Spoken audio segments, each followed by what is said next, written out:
Liftoff will start in T-minus 10 seconds.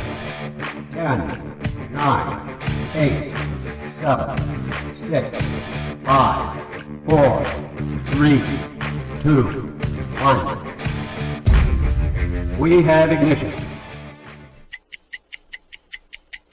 It's time! 17 seconds from Game 7 or from championship number 6. Jordan open. Chicago with the lead. Harper got a piece of it. It comes off.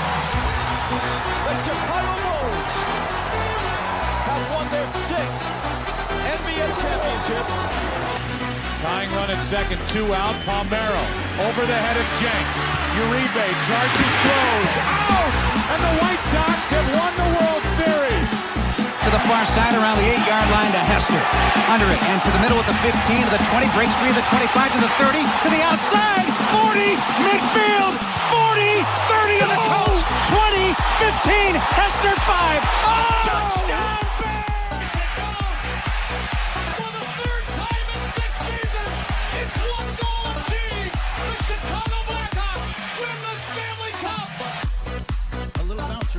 Toward Bryant. He will glove it toward Rizzo. It's in time. And the Chicago Cubs win the World Series.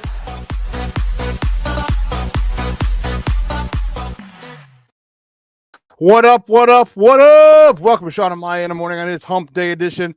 I'm your boy, the SuperBack, Shawn Sierra. Thanks for tuning in. If you're watching us on Facebook Live, well, then I guess you found us on Facebook. If you're not following us on Facebook, what? Come on, man. Go to Facebook, type in Sports Zone Chicago, click the like button, and now you're following Sports Zone Chicago. Simple. But wait, there's more. Go to the show's page. Go to Shawn and Maya in the morning as well. Like that page, and not only will you be following Sports Zone Chicago, but you'll be following Shawn and Maya in the morning as well. If you're watching us on our YouTube channel, excellent.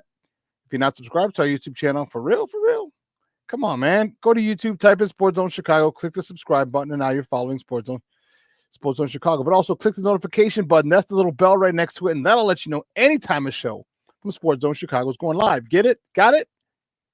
Good. Now, if you're watching us on our mobile app, listen. And if you didn't know we had a mobile app, come on, man, wake up, baby, wake up. We have our own mobile app. So listen, wherever you get your apps from, it doesn't matter whether it's iTunes or Google Play or Amazon or Walmart or Kmart or 7-Eleven or Zayre's, Macy's, Montgomery Ward's, Weebolt's, Venture, Woolworth, Goldblatt's. It doesn't matter. You go there, you type in Sports Zone Chicago, you download it, you take us with you on the go. So not only do you get Shawn and Maya in the morning 3 days a week, not only do you get our other live shows throughout the week, and not only are they archived there like they are on Facebook and YouTube, but I'll tell you what, we give you a slew of articles. Thanks to my man Clarence Council III. Big up to Clarence for keeping you abreast of all articles Chicago sports related. Now, you're watching this on a Roku channel.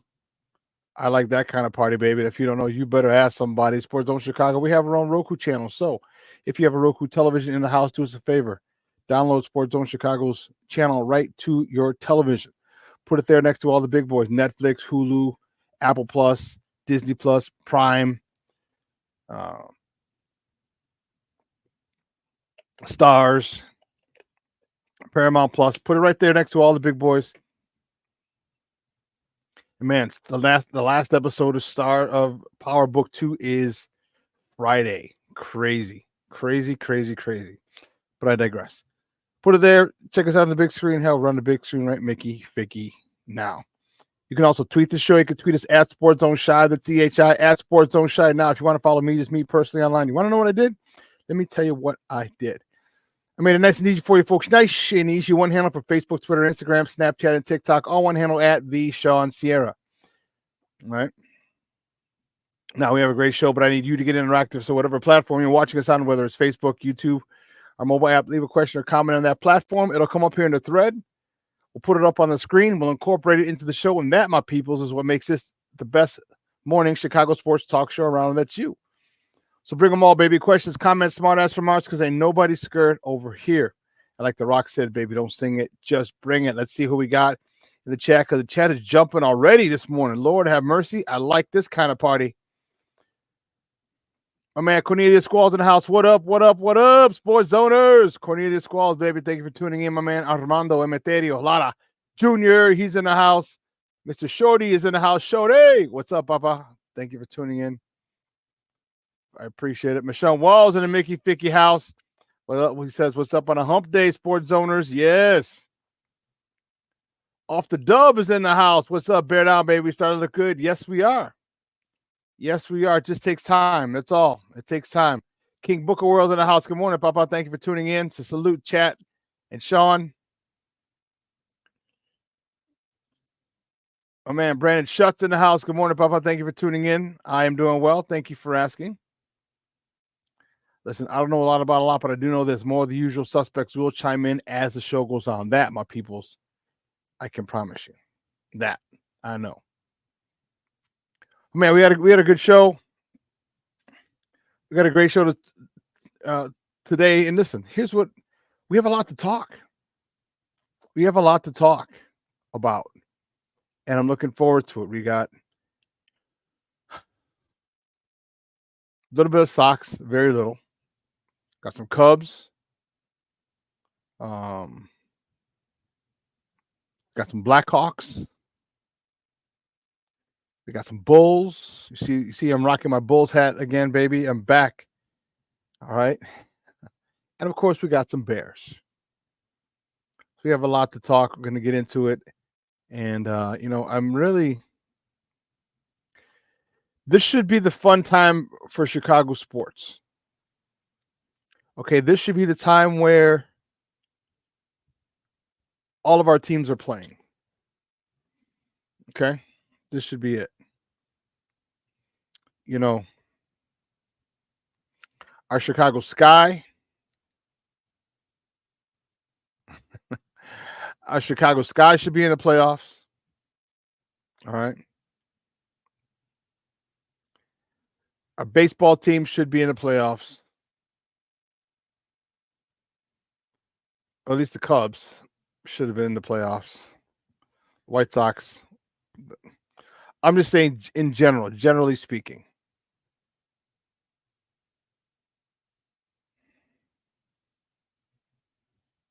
Generally speaking.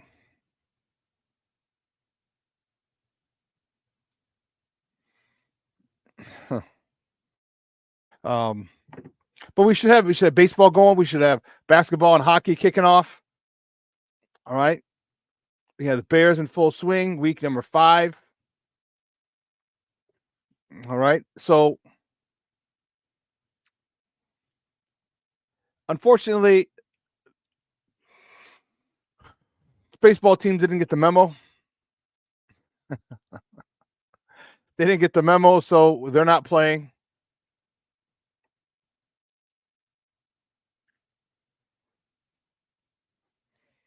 Our Sky, man, that's just crazy.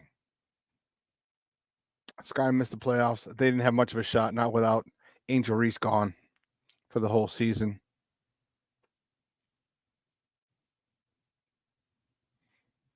King Booker World said, I was just on the cesspool of a chat on ESPN Chicago, and some Bears fans make me sick. Yeah, easy part of King Booker World. You know what I mean? Like a lot of times you want to go and you want to be entertained, and you don't just want the negative bullshit that people always want to kick. All right, we don't want that. And I get it. Everyone has an opinion, but everyone's opinion is not even informed. That's the problem. That's the problem. And then you get people talking on the radio without informed opinions. I'm talking callers and hosts alike.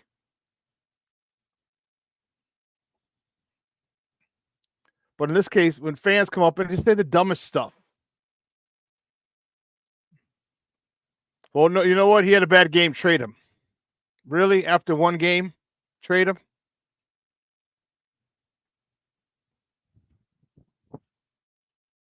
After one game, trade him. or bench him or this. It's like you can tell.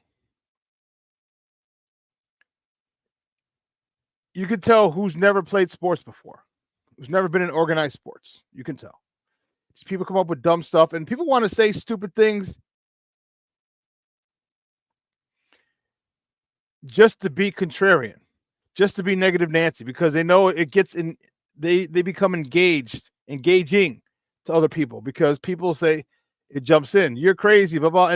And here's the thing: people don't understand the ability to argue and disagree or debate a topic without calling people names nowadays. That's the sad part. That's the sad part. People don't know how to have a discussion without name calling.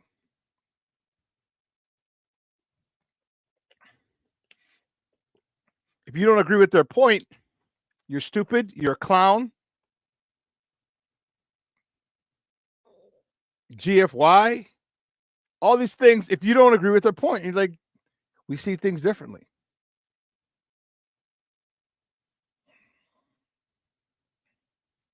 So yeah, it's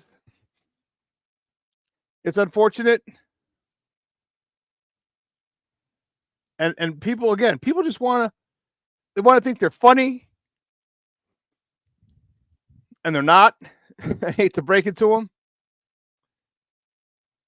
And you just hope that sometimes people will just want to have some positivity in their life. And when you see people who complain all the time, you understand they're at a spot in their life where they're not happy.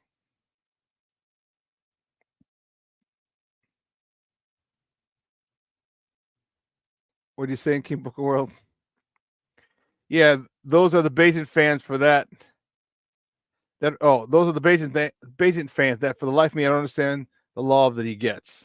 Only in Chicago we crave for the backup quarterback. Well, Bayesian is good. He's a great backup quarterback. But if you heard, I mean, he's nowhere near as good as Caleb. But the thing that Bayesian is good at, he's a great game manager. You think about all the reps that he had in college. I think he had 2,000 dropbacks in college. Think about that. 2,000 dropbacks. 2,000. That's crazy.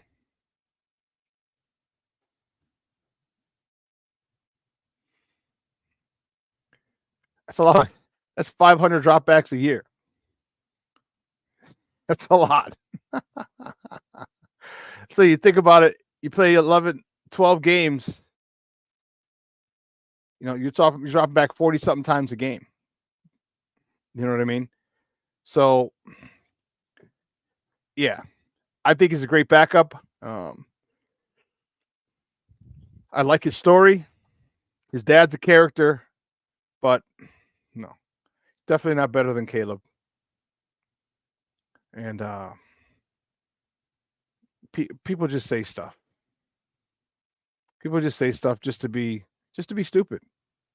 Just to be stupid. Just to reinforce the fact that they're stupid.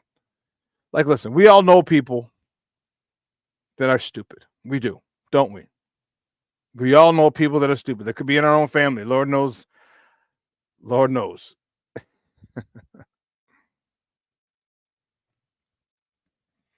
But people say things just to be stupid. I don't know what to tell you.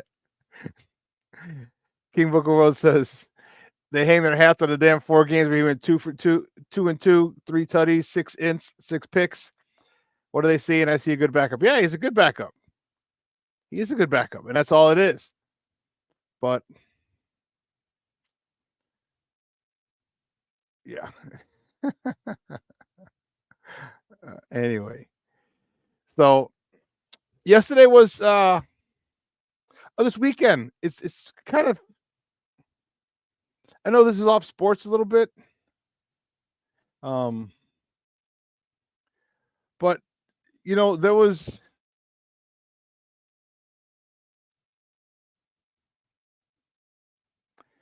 One of the things that was interesting was people are talking about all these.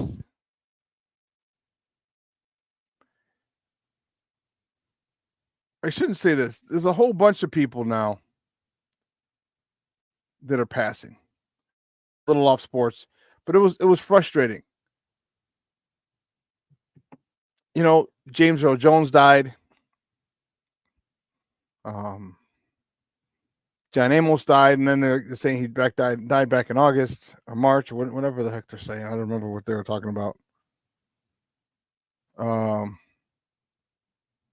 Yeah, he did die in August. For some reason, that came back up. But then you got Dikembe Mutombo.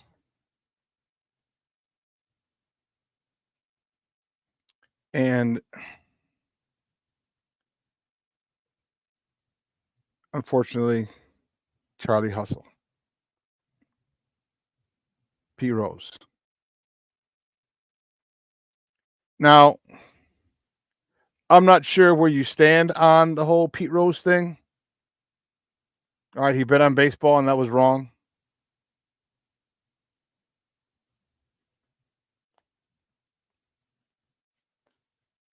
The Major League Baseball leader in hits.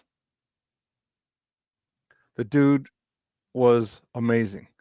If you ever saw that conversation, that video was on Fox, where him, Frank Thomas, and Alex Rodriguez were having a conversation. Frank Thomas put it best. He goes, "This is church." He goes, "This is church." Like to see three of the best hitters ever. Three of the best hitters ever in the history of Major League Baseball. One of them being the all-time leader in hits, speaking, and he's giving these youngsters, and they're not young because they're retired at this point as well, but having that conversation with them was church. If you're a young hitter, I highly suggest that you watch that. Just go look up Pete Rose, Frank Thomas, A-Rod conversation. YouTube it. Google it. They'll bring it up. And he talks about hitting. Just hitting. What made him such a great hitter. All right, what he did. And the thing that it goes back to is fundamentals. Everything goes to the fundamentals. Everything goes to your daily habits. And that whole situation with Pete Rose, A-Rod, and the Big Hurt, that whole conversation was priceless. Priceless. Just talking about what he did whenever he's in a slump. All right. It was probably one of the best baseball conversations, if not the best baseball conversation that I've ever seen. Yeah, Shawn. A lot happened in the last few days with celebrity and sports figure deaths. Yes. Yeah.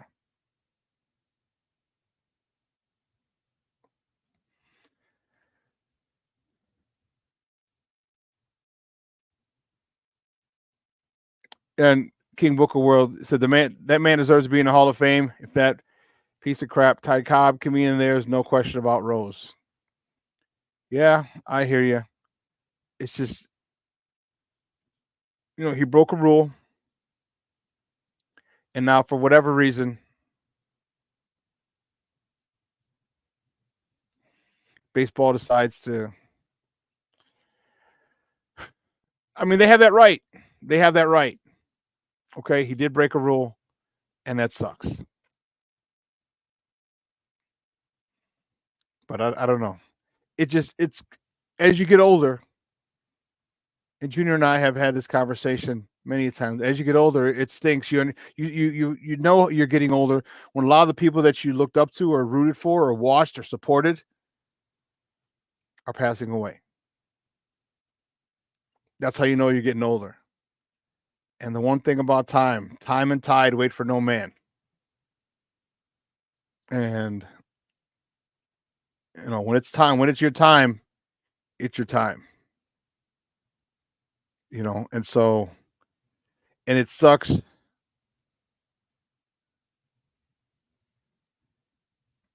And it sucks. Who said that? Was that Chaucer? So it says Geoffrey Chaucer. Okay. Time and tide wait for no man.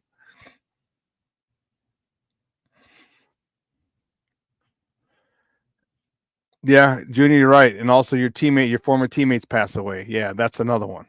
That's another one. Mr. Shorty says such BS. Pete Rose deserves to be in the Hall of Fame.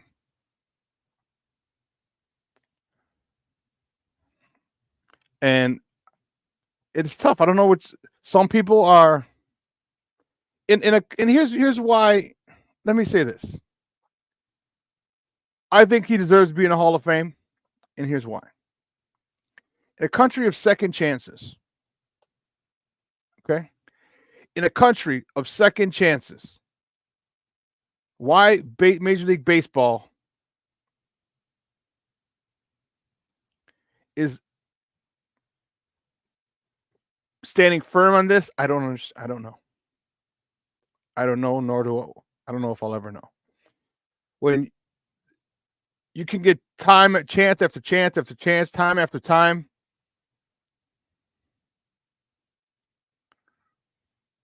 Hell, even, I mean, you get to live your life even after you commit a crime. You go to jail, you serve your time, cool. I think he served his time. I think him not being in the Hall of Fame was sentence and punishment enough to this point.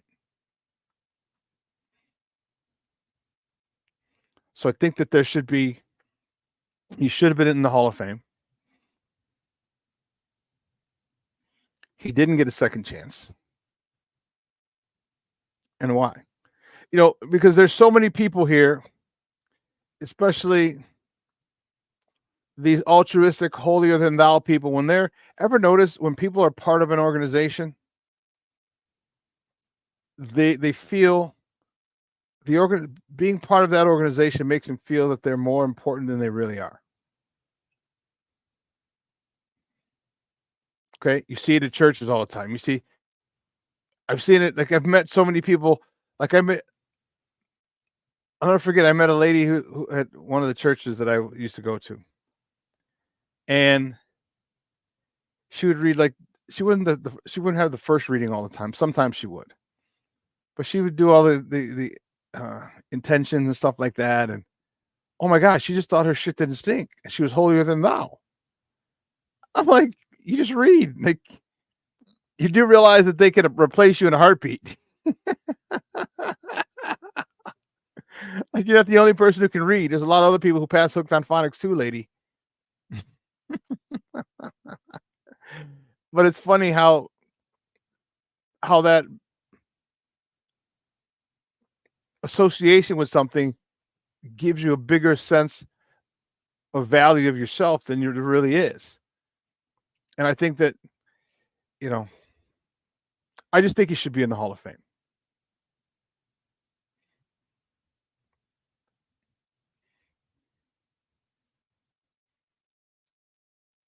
Cornelia says, if the Hall of Fame is based on achievement in the game and personal life, then there are a lot of people who wouldn't be there. Yeah, you're right. Yeah, but personal life, his was a rule. I mean, if you listen to AJ Przinsky, he doesn't think Pete Rose should be in. He talks about, you know,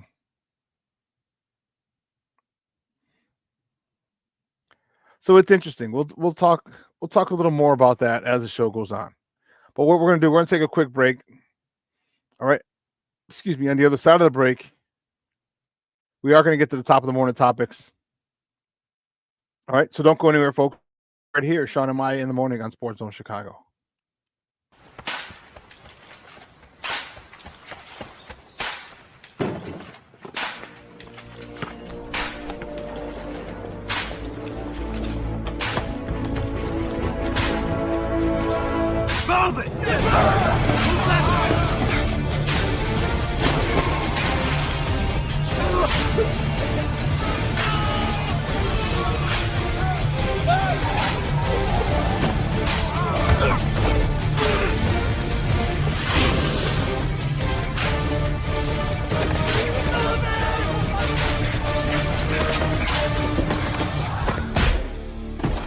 Many will hear the calling. Few will earn the title. United States Marine.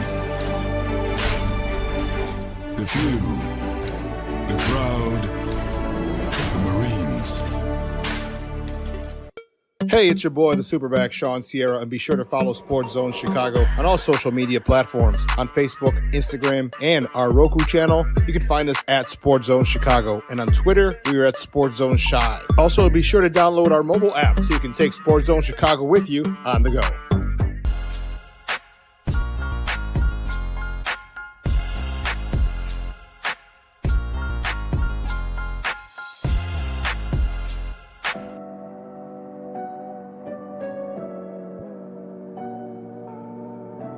How do you take care of your mind health? For my mental health, I meditate in the mornings. I have my dogs. They're the best. I just find ways that help me just relax. Finding things that make me happy, like being close to my family. I meditate a lot and read books. I have hobbies outside of the game. I'm able to switch off. I'm able to turn my brain off from the game of basketball. Your mind health matters. Your mind health matters. We are looking for a few heroes, mentors, trailblazers, innovators, a passion to change lives, spark curiosity, open hearts, and awaken minds, help students answer the question, who am I? This could be your calling, but this is no job. It's the journey of a lifetime. Be a hero. Be a teacher. Mental health and learning disorders don't discriminate. 17 million children and adolescents in the United States live with disorders like anxiety, depression, ADHD, and dyslexia. Less than half get the help they need to thrive. Help the Child Mind Institute change these children's lives. Visit childmind.org.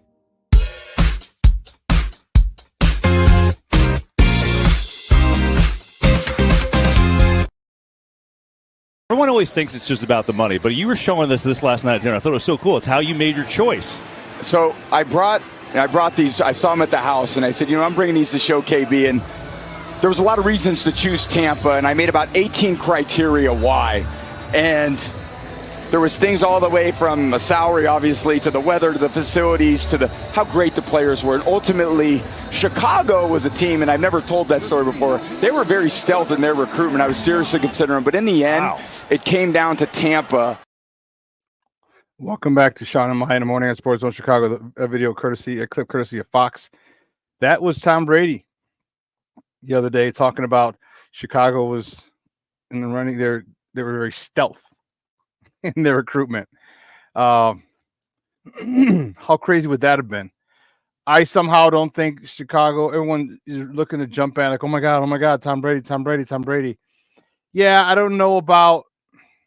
I don't think he wanted to stay in a situation where the weather was where it was similar to that of New England. That's what I think. All right. And then we didn't have really good players here. Okay. I just think that people heard that and ran with. He mentioned Chicago. See, the one thing he said was Chicago was stealth in their recruitment. He didn't say I was considering Chicago. All right. He didn't say I was considering. He just said they were stealth in their recruitment. All right. Sometimes people hear what they want to hear instead of hearing what's actually said.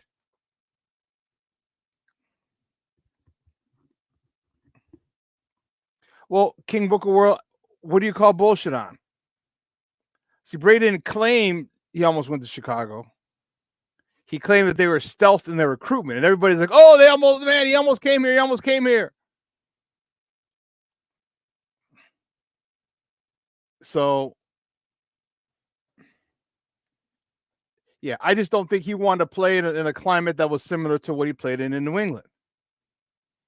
I just thought he wanted to play in a much warmer climate or a dome or something like that. Which, after all those years, you can, and you're a free agent, and you've won 6 Super Bowls, you can make that decision. You have that right.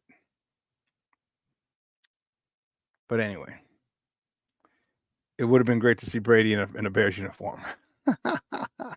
What other wide receivers would they have gotten for him is the question. Would they have brought Antonio Brown to Chicago? Lord have mercy. That would have been nuts. That would have been nuts. That would have been crazy.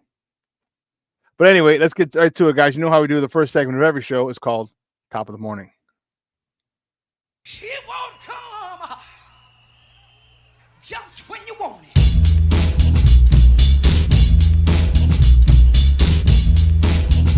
Top of the morning to you. Top of the morning to you. Top of the morning to you. The first top of the morning topic. Let's check it out. Let's check it out. Let's check it out.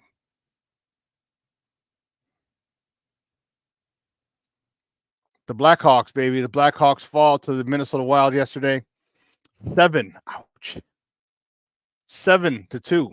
That hurt. Drew Comesso, he's the goalie. He stopped 35 of 42 shots.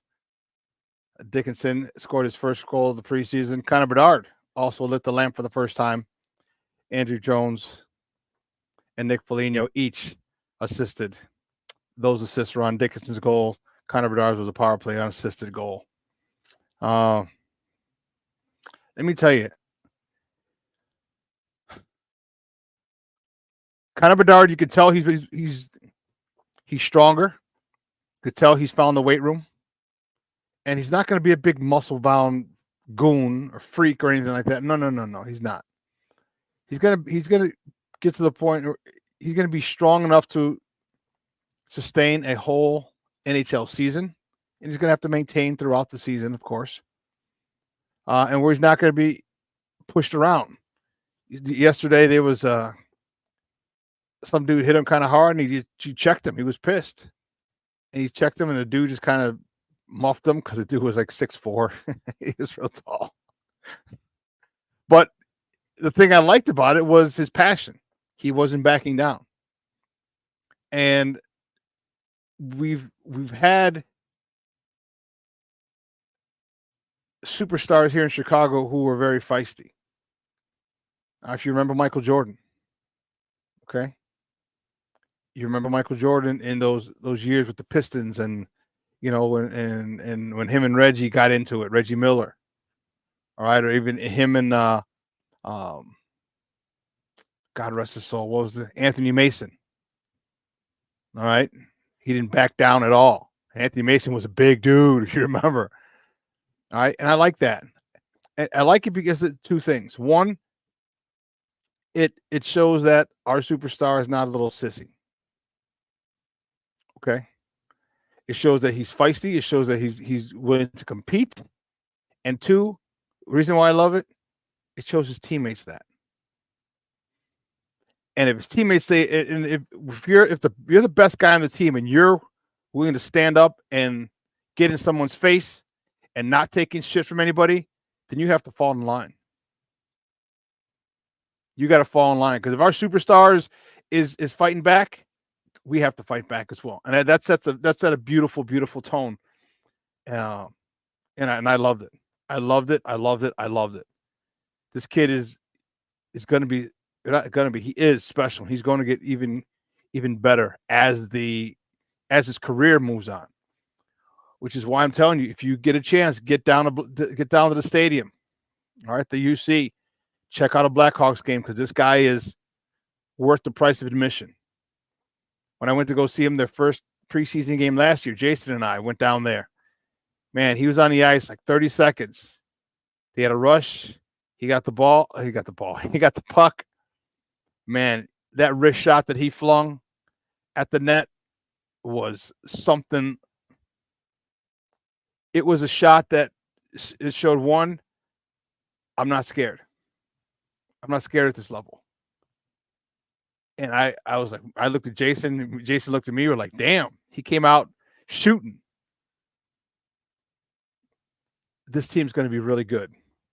Give them 2 more years, and they're going to be really, really good. And people are going to compare him to Kane. I get it.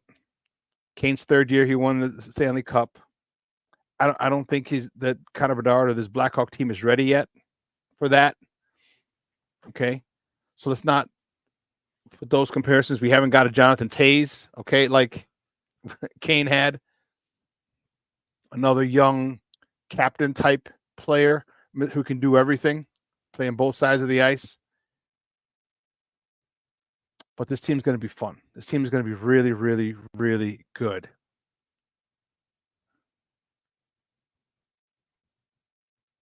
Oh man, Jay Grizz checking in. What's up, Papa? Good morning. Salute to SuperBack, Sports Zone Networks, and all your folks in the chat. Yes, Jay Grizz is in the house.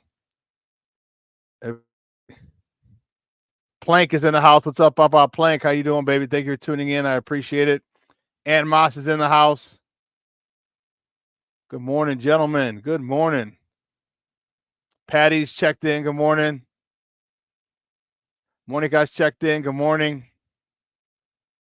Jeremiah. I love it. I love it. Thank you. Thank you for tuning in.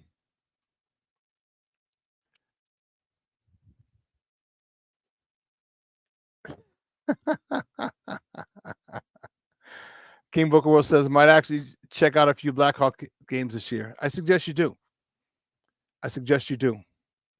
All right. It's going to be, it's worth it. It is worth it. Let me tell you.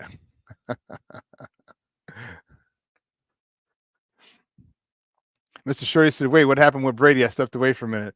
We were just talking. I just played the clip where he talked about where he said Chicago was stealth in their recruiting. Basically, they were under the radar, and people ran with it. Said, oh, Brady almost came to Chicago. And I was saying, no, I don't think so. I don't think Chicago was really on his choice.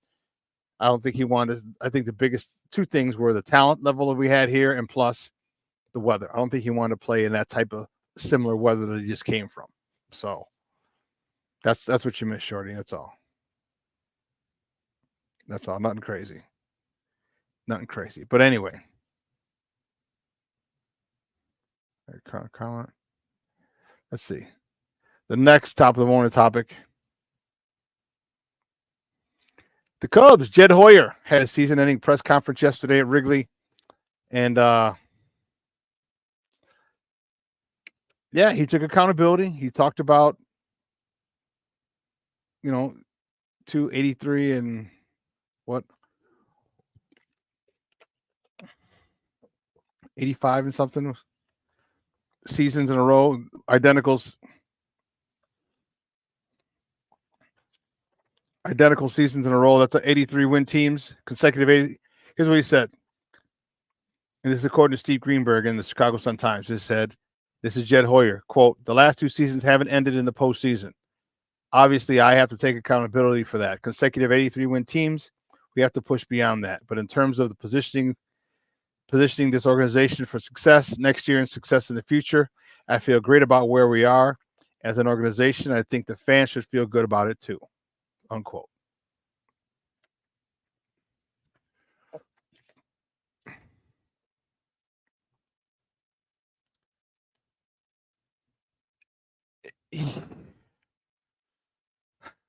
I don't know. How do you feel, Cub fans?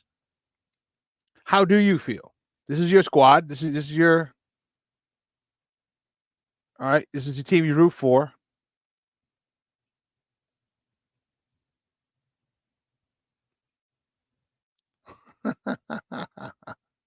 Jay Grizz says, Hoyer said, at least we had a better year than the White Sox. Everybody and their mama had a better year than the White Sox. That's not saying much.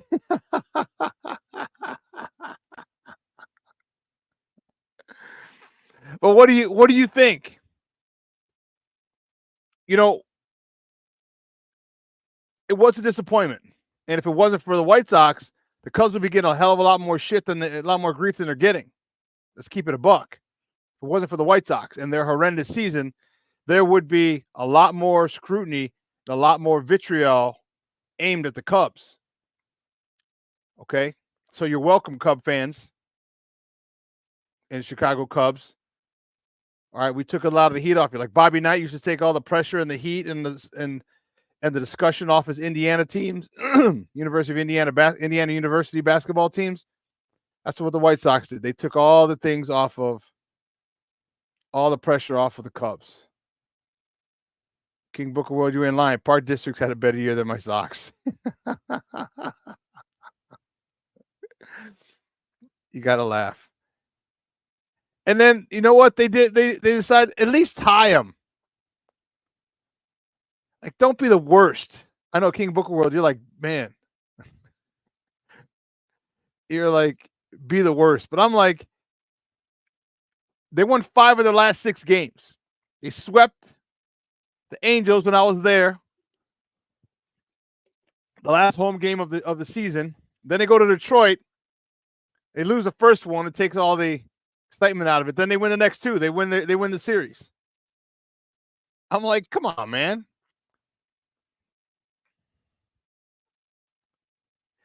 Poor kid, you're talking about Connor Bedard and his broken jaw last year. Yeah.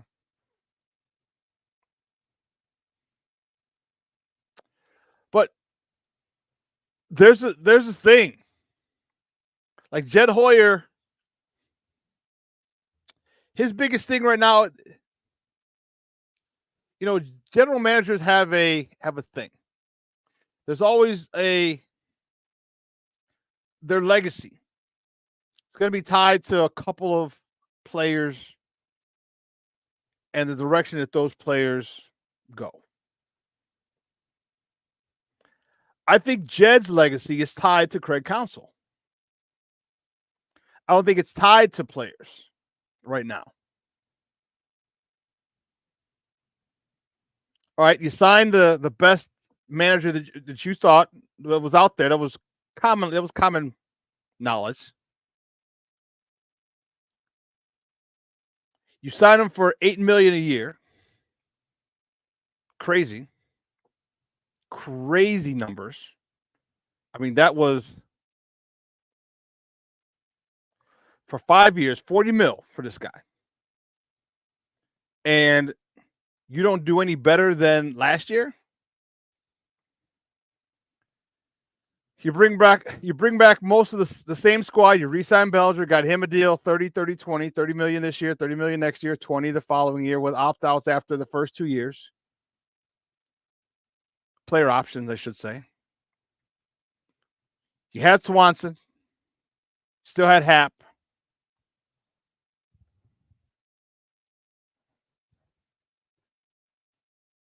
But now you go and get this guy and say, this is the missing piece. And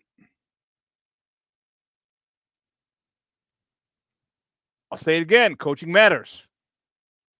And you felt that this was the guy, this was the coach, the manager that was going to take them to the next level. And let's not forget, you stole them or you got them from the team that was winning your division, the Brewers. So you looked at it this way, and many Cub fans did the same. Not only did you strengthen your team, not only did you strengthen the Cubs with a better manager that you felt, but you also weakened the best team in the division. So if that was the case, this year has to be looked at as a failure because they're back in the playoffs, the Brewers. Obviously, they didn't need their manager.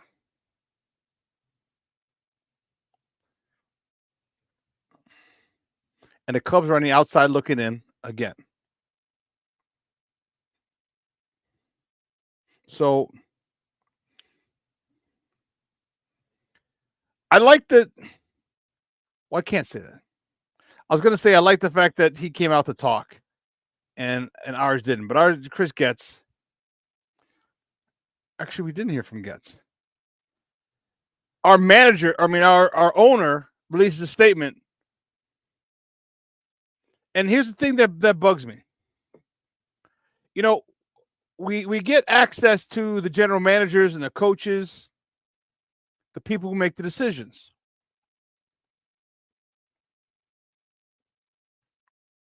But Jerry, you're making decisions for the White Sox and the Bulls.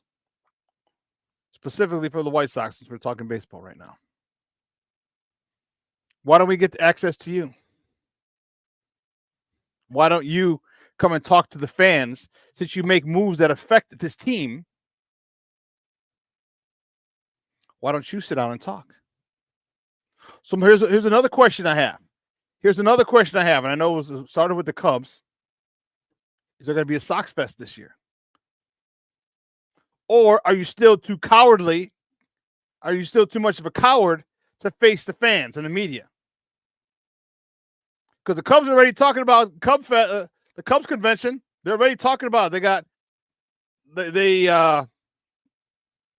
I saw advertisements for it. Get the package and stay at the hotel, the whole nine, the whole weekend. So they're already talking about Cubs convention.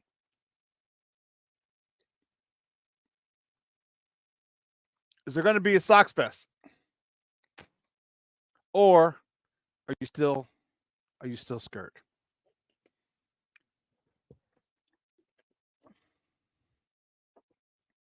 Are you scared that people are going to rip Chris Getz a new one? Because they will.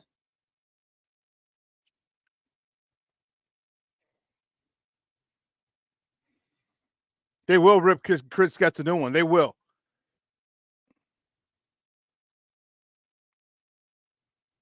And you can't be in a panel because Sox fans will rip the hell out of you. And what are you going to do? Get them out of here? People will waste a couple $100 for that Sox Fest just to be able to tell you to go to GFY.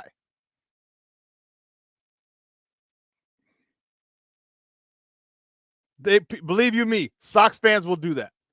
If they got a chance to tell you to go fuck yourself for what you did to their favorite baseball team, they will. If it costs them a couple $100 for the weekend or a couple $1,000, some people will do it. Which is why I asked the question, is there going to be a Sox Fest this year? I don't know. I don't know. Because I know Sox fans want one. And here's another thing. Why don't you give the fans what they want? Because you're scared. You're a coward. That's the issue. You're a coward. But I digress. We were talking about Jed season-ending in press conference yesterday at Wrigley.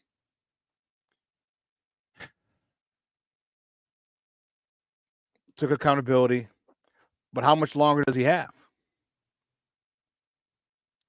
Who's going to be here longer, Jed or Craig Counsell? I mean, because back-to-back 83-win seasons, that's not going to get it done. You can't do that. Not with the things you acquired. You re-signed Belly. You still had Swanson. All right, the manager, you got the whole nine. You're anticipated to do better, and you don't.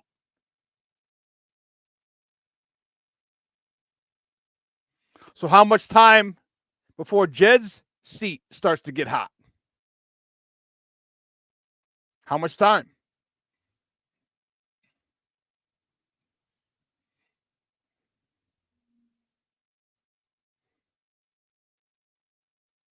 We'll see. Something has to be better next year, though, for the Cubs. They have to. They have to be better. Moving on to the next top of the morning topic. I know you guys are going to love this. The Bulls are going to honor Derrick Rose on January 4th in a game against the New York Knicks. A jersey retirement is in play. They haven't. It has not confirmed, so don't go on and say, "Oh, I heard it on Sports Zone Chicago." I'm not saying that. I'm saying jersey retirement is in play, and this is according to Shams Charania. They could retire his jersey. They may. I don't know if they will. Once we get that confirmed, I will let you know. But the Bulls this is confirmed. The Bulls are going to honor Derrick Rose January 4th when the Bulls play the Knicks. That, my people, will be the hottest ticket in town. That will be the hottest ticket in town.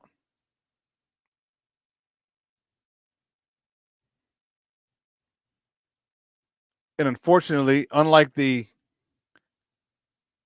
stadium on the lakefront, unlike Soldier Field, you could only fit 20,000 people in the United Center.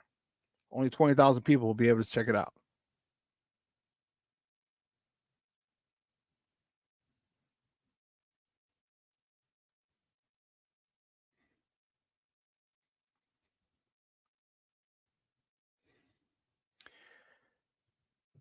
You know, to me, Derrick Rose was exactly what this city needed, and I think the NBA knew that, which is why I personally think they fixed the lottery and said get Derrick Rose.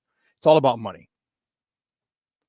All right, it's all about money. Let's keep it real. They felt Derrick Rose was going to be a star. He got star treatment. Okay, but what did it do to the city? People saw how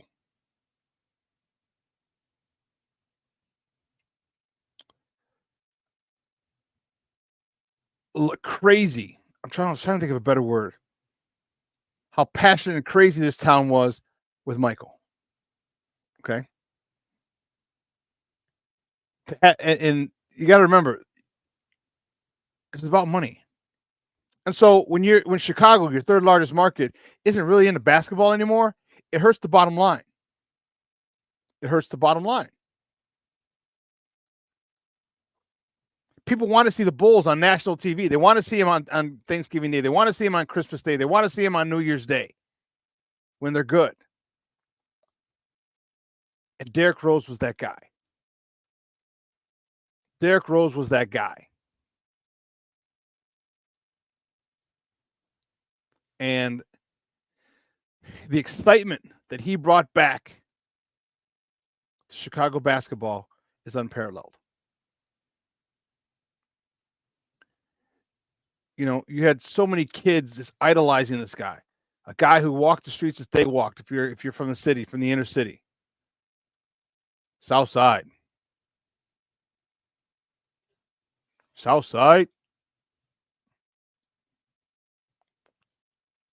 You know, if you saw I'll get Steve to do it maybe the other for Friday.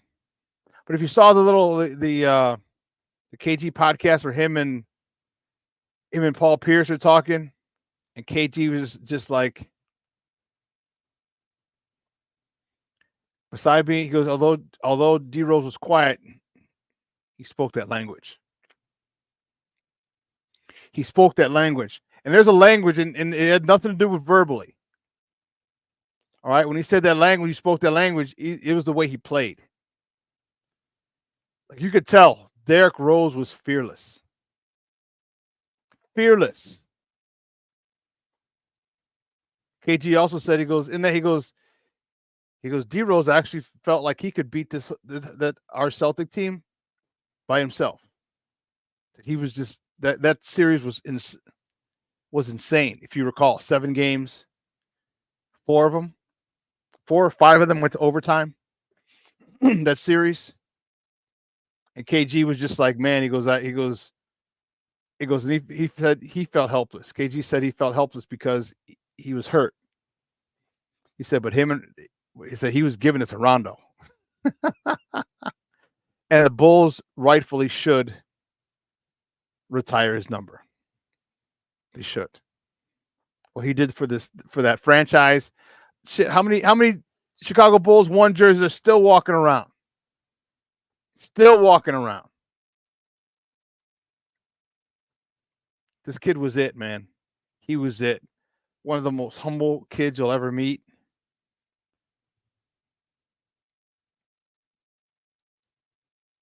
Youngest MVP in the history of the National Basketball Association. And Black Diamond, good morning, Papa. Thank you for tuning in. You're right. He was a silent killer. He didn't talk shit. He didn't get in people's faces. He didn't do all that extra stuff. All he did was ball. All he did was ball.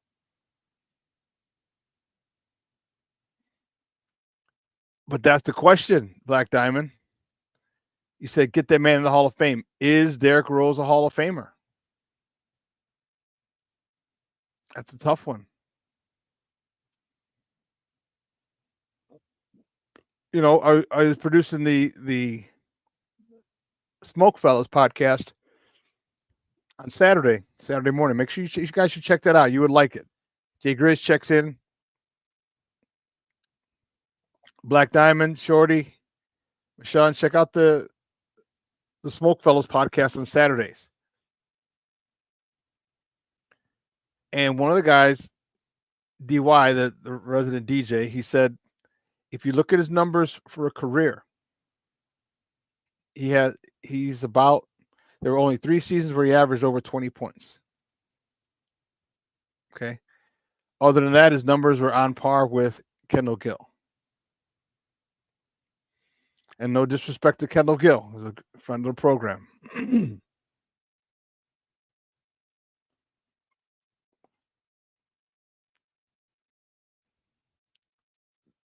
One of I don't remember who it was. One of the guys said, well, just based on the fact of him being the youngest MVP in the history of the NBA, that alone should get him in. And I don't know if I agree with that.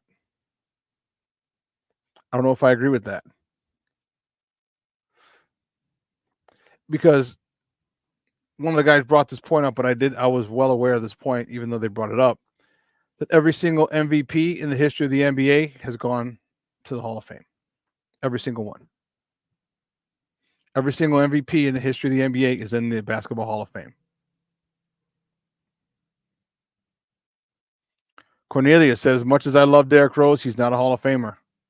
Mr. Shorty agrees. Says, I agree, Cornelius. Yeah, I have a tough time putting him in there myself. I mean, had he been able to stay healthy, man, who knows what.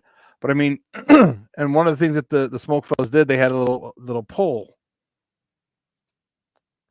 Who would have had the better career? It was Derrick, if had they stayed healthy. It was Derrick Rose, Penny Hardaway, Brandon Roy, or Grant Hill. Did I say that already? Derrick Rose, Penny Hardaway, Brandon Roy, and Grant Hill. Who would have had the best career? Because let's be honest, Grant Hill was that dude. When he first started playing, when he got drafted by the Pistons, Grant Hill was giving Scotty the flux. Mike didn't even want to guard that Mother Hubbard. Grant Hill was, and then let's not forget Penny. Man, Penny, boom, boom. He was very bouncy, boom, boom, boom. Yeah.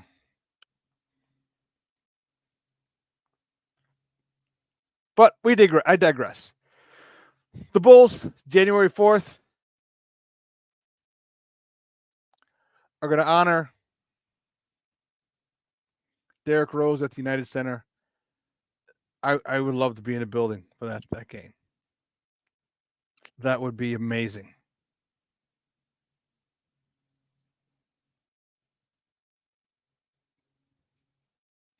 Mr. Shorty with another take. Mr. Shorty says, I also do not think his number should be retired. Retire Pippins over Rose's.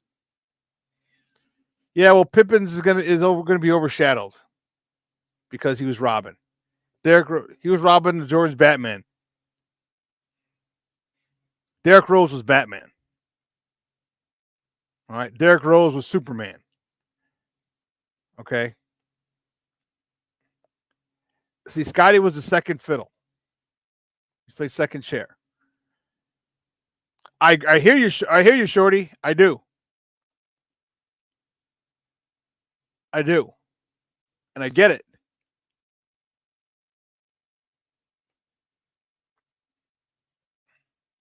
Off the Dub says,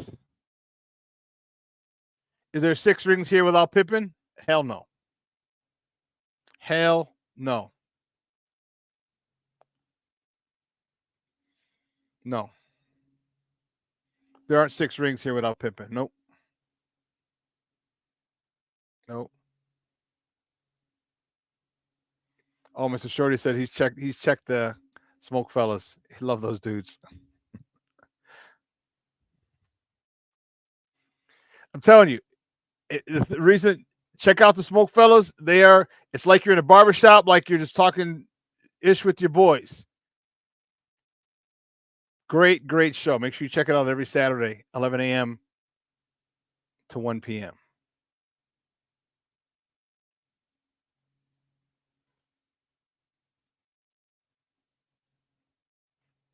So the debate will continue. Scottie Pippen's jersey or still rolls over Scottie Pippen? Yeah. It's tough, man. Let's put it to you this way. Shit, you can't. Because Scottie took him to the Eastern Conference Finals, Game 7. Game 7 of the Eastern Conference Finals in 94. And if it wasn't for that bullshit call by Hugh Hollins on Hubert Davis, on Pippen following Hubert Davis for 3 points, Bulls would have won and gone to the finals again. If it wasn't for that bullshit call.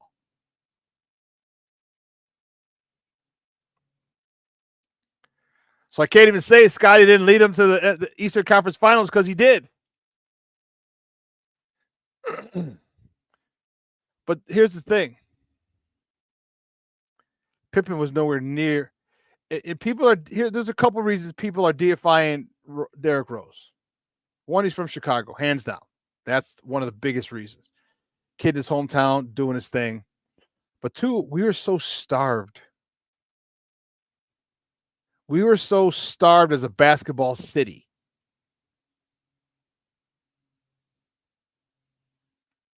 We were starved. And not only do we get the number one player in the country, number one overall pick, consensus number one pick was Derrick Rose, but he's from Chicago. And the things that we saw him do were the things that we were hoping that he would do at this level. We saw him in college. If you're in Chicago, you got to see him in high school. You saw the greatness of Derrick Rose in high school. If you could hit a few free throws, Memphis would have won a national championship, but that's neither here nor there.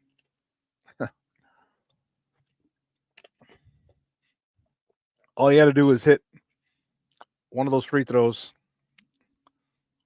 at the end of the game, and Memphis wins a national championship. But I digress.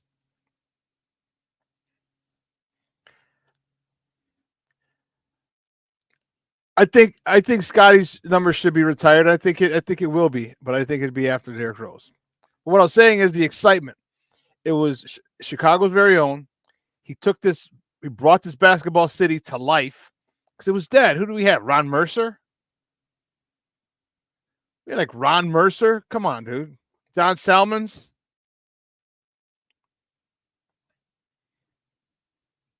These are the people we had after, Eddie Curry, Elton Brand. And Elton Brand was solid, 20 and 10.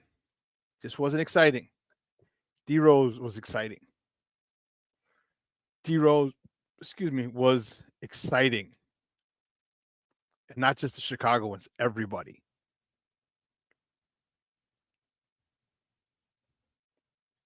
Everybody. I think that's why there's so much to do about D Rose over Scottie Pippen.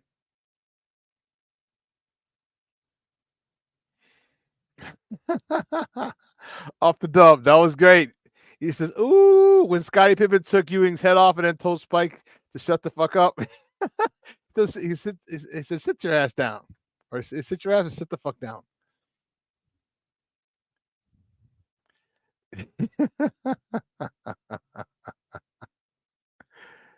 Off the dub, that was dope. And remember when the All-Star game was here a couple of years ago and they had the artwork of Pippen dunking over Ewing. They had the shoe. It was the way they had it was hanging. Remember that? If you saw the artwork, it was. Let me see if they have.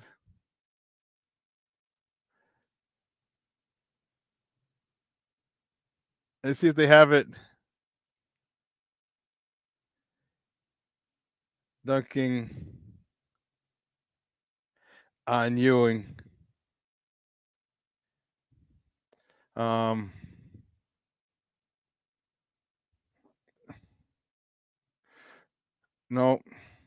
What did I put it? Ewing, GIF, poster.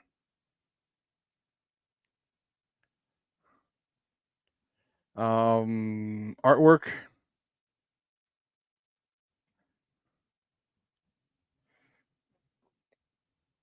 Come on, no. Oh, I was trying to find it and put it up. They have pictures of it. That's dope. But I'm talking here in Chicago. They had they were hanging. So they had the jerseys. They had the shoes, and they were it was hanging. Yes, I found it. I'll bring it up on the other side of the break. Let's take a quick break. On the other side of the break, we're going to talk some Bears. We're going to finish up with Scotty. Oh, man. Dude, that was nuts, though. So don't go anywhere, folks. Keep it locked right here. Shawn and Maya in the morning on Sports Zone Chicago. Hey, it's your boy, the SuperBack, Shawn Sierra, and be sure to follow Sports Zone Chicago on all social media platforms, on Facebook, Instagram, and our Roku channel. You can find us at Sports Zone Chicago, and on Twitter, we are at Sports Zone Shy. Also, be sure to download our mobile app so you can take Sports Zone Chicago with you on the go. Time out. How are you feeling right now? Happy? Excited? Angry? Overwhelmed?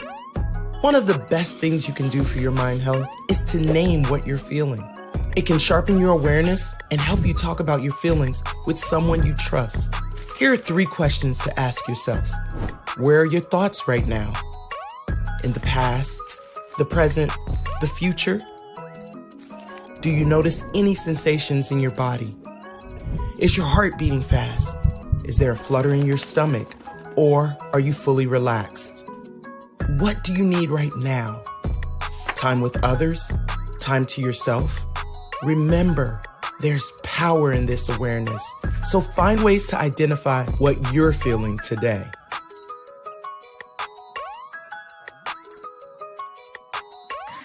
Hi, guys. Hey. Hi, Megan. Hey, Jessica. Megan, you're a tramp.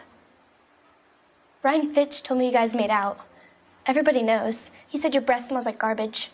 And he almost puked. He says you're the most desperate girl he knows, besides your mom. How many boyfriends does she have anyway? Lots? Your makeup makes you look like a clown. That zit is huge, zit face.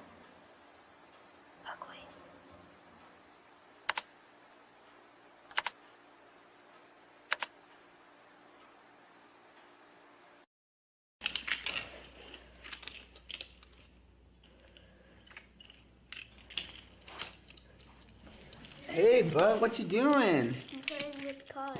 Cars? Can you show me what a car does? Whoa, whoa, whoa, whoa, whoa. Hold on a second. First of all, this is a school zone. So you need to put down your cell phone, stop texting, and let's get to driving. Now you're coming up to a stop sign, right? You need to slow down and stop before you hit that Y line. I want you to look left, right, left. You don't want to get hit by a car going on your left, and to your right to make sure you don't get sideswiped by a guy coming from your right. You're coming, and you see a crosswalk. You better slow your horses down, because the #1 rule of driving is always yield to pedestrians. Now stop, pull over, and you are done driving. Gosh, what do they teach you kids in school nowadays?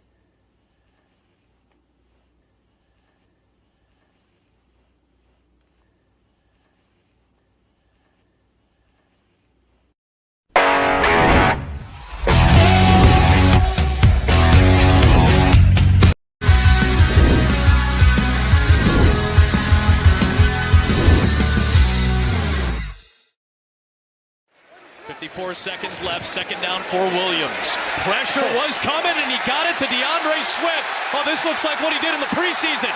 Swift to the sideline and out of bounds. 27-yarder to Swift.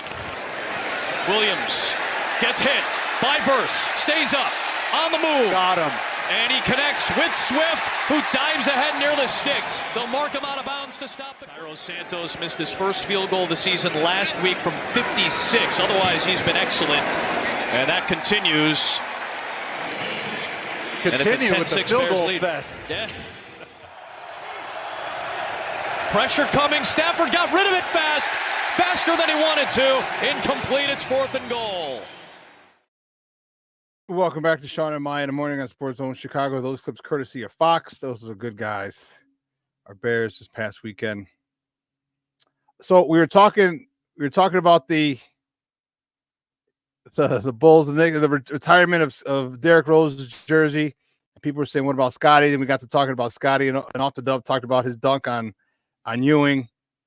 And a couple of years ago, when the All-Star game was back in Chicago, they had this at Navy Pier.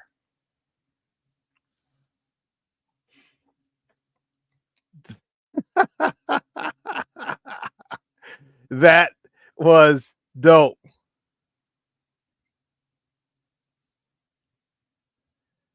That was dope. That's Ewing's wristband. That you see the Ewing's knee brace and his foot between, like Scotty straddling that knee because he's about to dunk on him.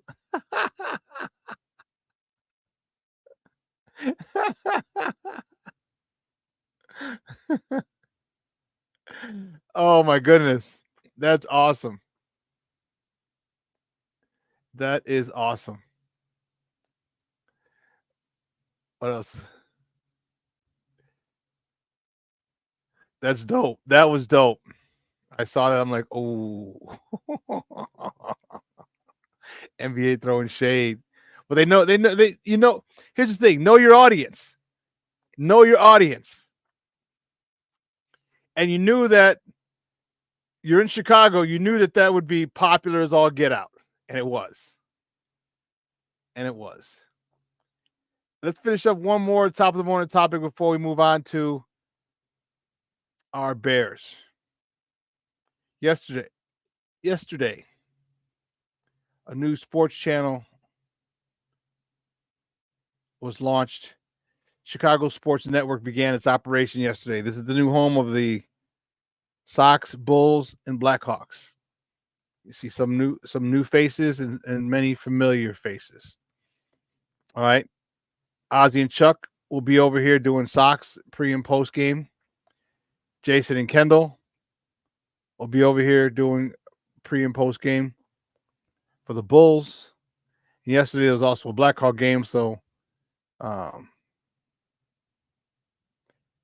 Patrick Doyle was on there, and Chris Chelios' daughter, I can't remember her first name.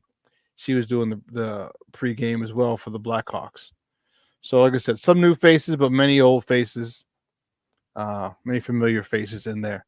And I have AT&T Uverse, so it's on the same channel there as it was that NBC Sports Chicago was. I hope they updated it because yesterday in the guide, and you go and it has the channel, the TV guide, it said no info, and I actually had to click on the channel that NBC Sports Chicago was, and it was playing, and then it was weird, but yeah.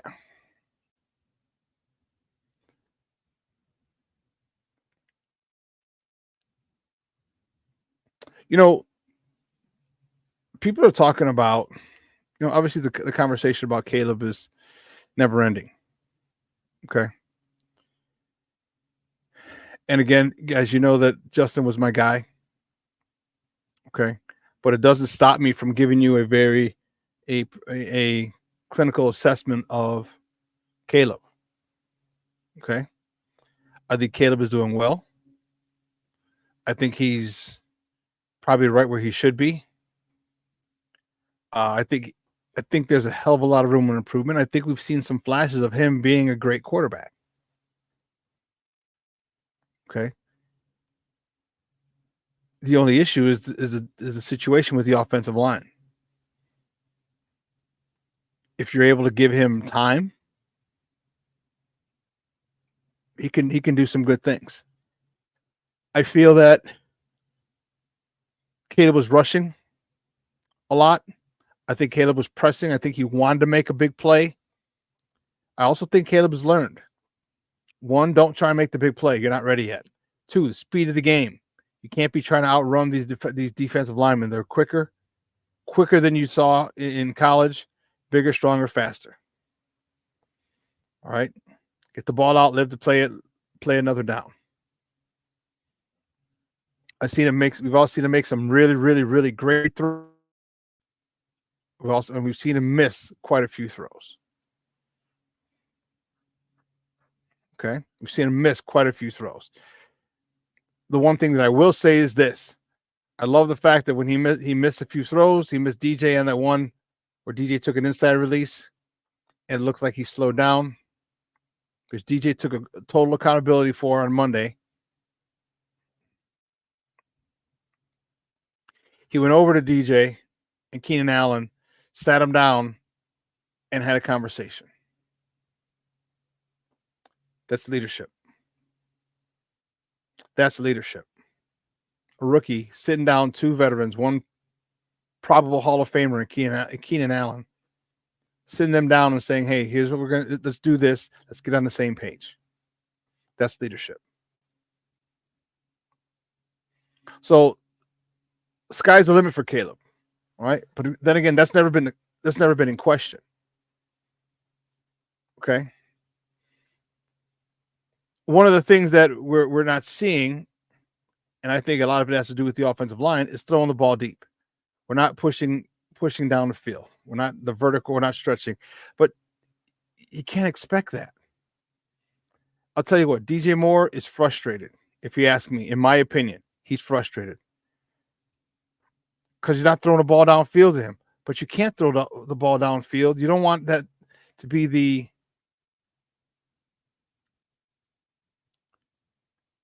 premise of your passing game when you have no run game. See, last year, Justin Fields threw the ball downfield. He pushed it downfield, but they also, last 2 years of Justin Stin here, they also were pretty high up and they led the league in rushing. So you had to be aware of Justin taking off, of Khalil Herbert. 2 years ago, David Montgomery. Okay, you had to be aware of that. Now teams aren't really worried about our run game, so there's no way that you're gonna have as many opportunities down the field as you had in the previous 2 years. And it's killing DJ Moore. It's killing him. He's tired of these screens. He's tired of blocking. This is my opinion, of course. I didn't talk to DJ. But I'll tell you what, it'll get much better next year. Or it could get better this year, depending on how soon this offensive line gels. Depending on how soon this offensive line starts making holes for these running backs. It depends on how soon this run game gets going and becomes a force in the league. Just get up to the middle of the pack is what we need. I'd like to get top 10, but Rome wasn't built in a day. But if you do that, then people will have to respect your run game, and there'll be a lot more opportunities for you to go deep, which is where DJ Moore thrives.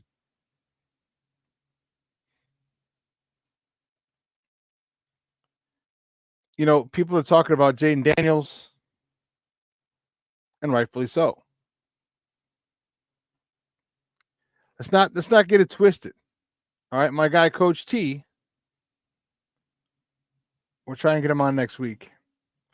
My guy, Coach T, said before the draft that Jaden Daniels was the most pro-ready quarterback coming out of this year. He said that. And you're seeing it now. He's got a really good offensive coordinator in Cliff Kingsbury. He's got good receivers. And they're asking him to do stuff that he's good at, and they're not asking him to do stuff that he's not good at.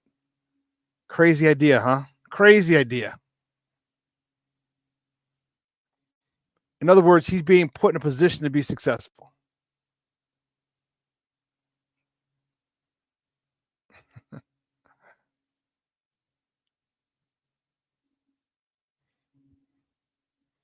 Off the Dub says, that's my QB. Growing pains will pass. Yeah, they will. They will. Mr. Shorty said, Caleb is starting to settle in. I'm starting to get worried about the rest of the NFC North, though, as you should be. As you should be. As you should be.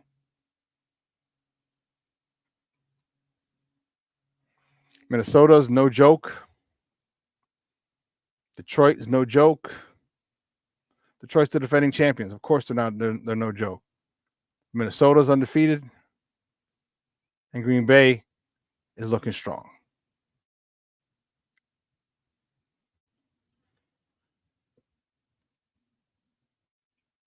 Cornelia says Caleb looks like a field general already.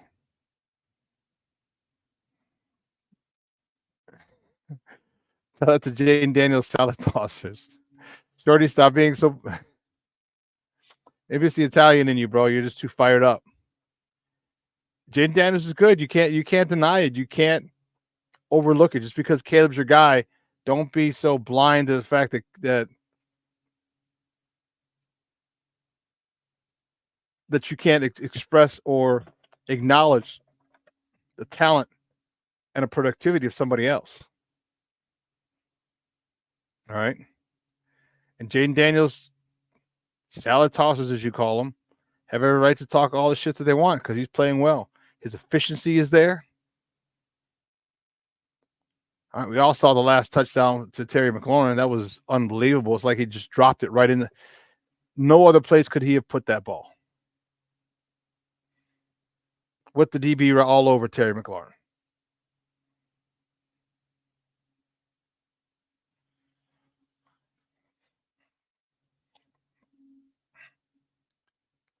So let's stop comparing. All right, comparing is the thief of joy. All right, be happy for those other guys. They're in a better situation, or I don't even want to say better. They're in their own situation. They're in their own situation. So let's not worry about that. This situation is the one that Caleb's supposed to be in, and he's here.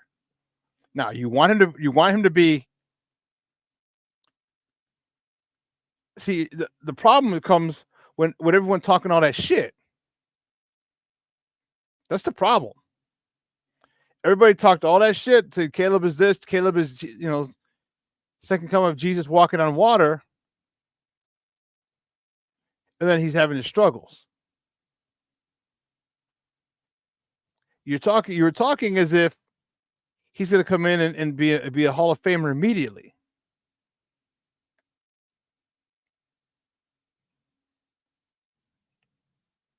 Okay. The hype was crazy. The hype for Caleb was crazy. And it had to do a lot with the Caleb cult. And everyone was talking about he's this, he's that, he's this, he's that. I'm not saying he won't be. I'm not saying that at all. He's shown some really, really marked improvement. Now it's got to continue. That's it. It's got to continue to improve. I talked about it the other day. The one thing that I really liked was his ability to hit the check down. All right. Sometimes you're not going to be able to throw for 300 yards. It's just not there. You got to take what the defense gives you. Sometimes they have a better day than you. It happens. They're professionals. They get paid millions of dollars as well. Defensive coordinators get paid hundreds of thousands of dollars to stop young quarterbacks like Caleb. So let's not just because Caleb has a bad game or doesn't hit 300 yards, it's not all his fault. There's other people on the other side of the ball, the other team, that get paid as well. Hence competition.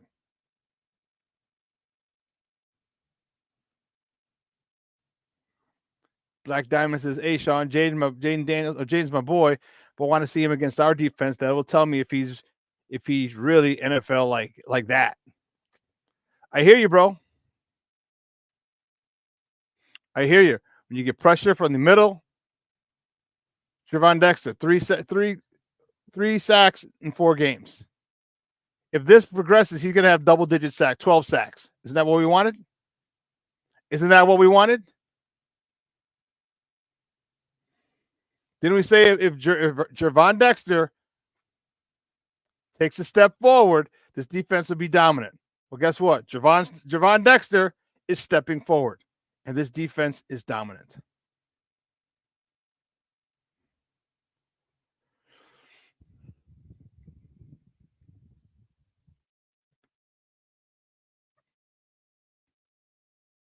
I agree with you, though, Black Diamond. I'd love to see Jaden Daniels with the reels. But here's the thing, Black Diamond. And here's why I was so happy for this part of the construction of the schedule for the Bears. There aren't a lot of great defenses that we play early. They're not. This should be the time that Caleb gets on the same page with Shane Waldron.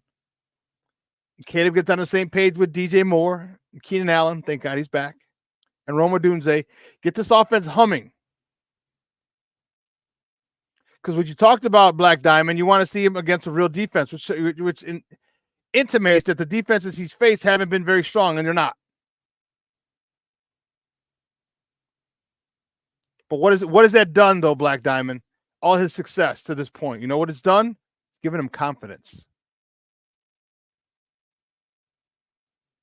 It's given him confidence. And that's the worst thing you can do to a player in any sport.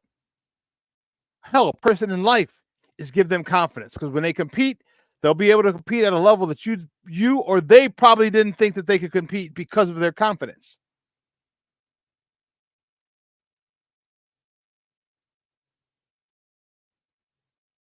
Shorty, you're a damn fool. It says Poles will solve the offensive line this offseason. You just have to get through this year with a Super Bowl win.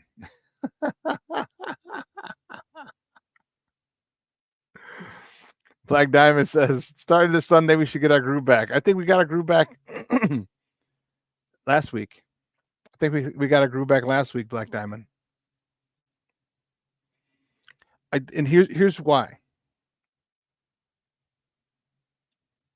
You've seen Caleb go deep. Okay? You've seen Caleb now you've seen Caleb hit the check down. When there's not a level that he's, they talk about take the layups. Those are layups. Those are layups in the NFL game. When that defense has the right coverage, or they just got you guys blanketed, hit the check down or throw it out of bounds. But he's done a great job of hitting the check down. He's done a great job of finding his tight end. And as I said on Monday, if he combines his 300-yard game with hitting the checkdowns, watch out. I said most of the points the Bears defense has given up are from field goals. Yeah. Except the Indy game where they were just tired. They were on the field too long. That's it. Oh, you mean so Black Diamond says, I meant Caleb and DJ about getting their groove back. Okay. That'd be phenomenal. I'll tell you what. DJ's frustrated. I feel DJ's frustrated. Again, I haven't talked to him, but I feel he's frustrated.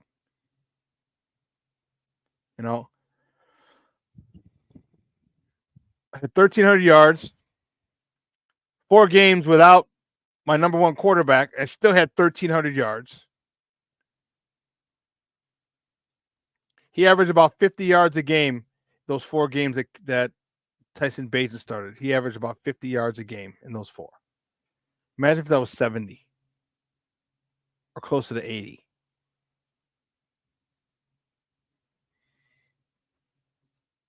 Yeah, his body language does say it all, Black Diamond. He does, and he's got to do a better job, and he admitted he's got to do a better job of that. Because you could tell he's frustrated. He won't come out publicly. He's not that type of dude. He did come up with a good response, though. He's like, I'm just frustrated that we're not rolled. Basically, we're not as efficient, and we're not clicking the offense. He said it wasn't just me. He goes, I was I'm frustrated that the offense isn't clicking the way we wanted it to be. It's like, okay. Wink, wink. Right, we got you.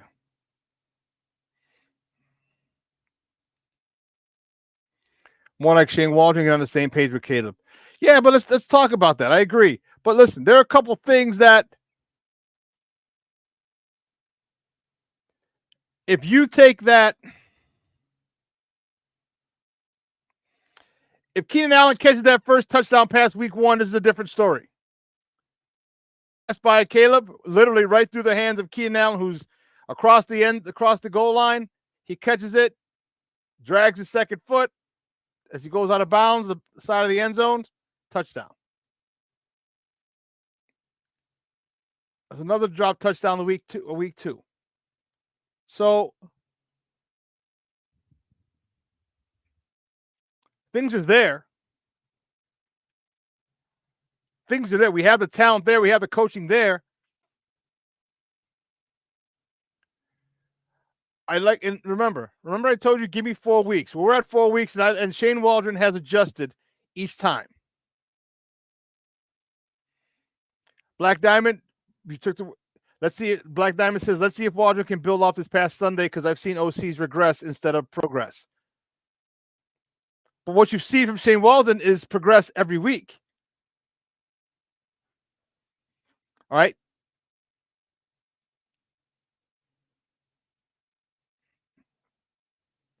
He's progressed every week. He's adjusted every week. So he had Caleb drop back 52 times the week before because we needed it.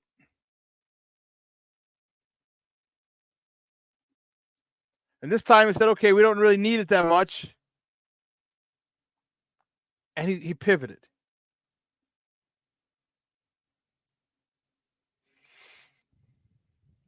I'm okay with Waldron. I'm not ready to go get off my lawn, Shawn, on him.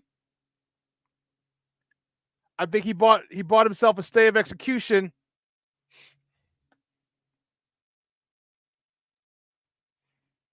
With his play calling last week. Yeah. See, Shorty, but you're still putting the cart in front of the horse. Shorty says, Caleb can do such special things. Waldron needs to start letting the offense design some of their own plays now. Yeah, but you also have to make sure that you protect. Protect. That's the thing. Protection has to be key. If you can get them protected, then sure, you could draw all these crazy things that you want. Excuse me. If you protect. And that seems to be the issue, protection.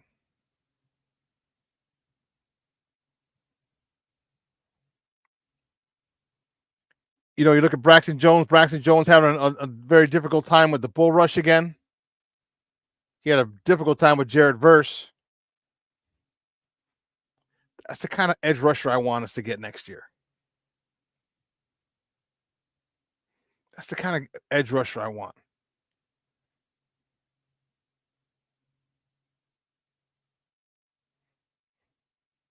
That's the kind that I want.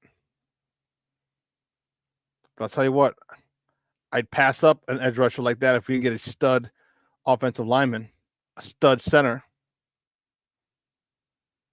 Because we have to protect this young man. We have to protect this young man. Because if you give him time, he can make things happen. Get his feet together, get his feet set underneath him, deliver the ball the way it needs to be delivered, whether it's a fastball or a humpback line drive or putting air under it. Either way, he can do that. But you got to protect him. You got to give him the time. There's also talk about possibly trading Khalil Herbert for an offensive lineman. I think with one of the Jets offensive linemen. Yeah, I don't know.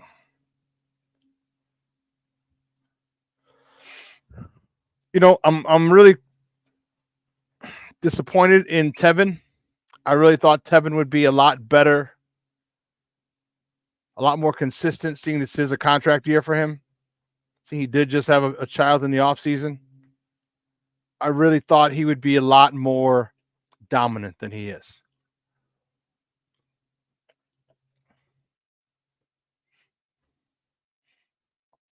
Joseph Archer, good morning, Papa. Thank you for tuning in. He says, beef up the line. I agree.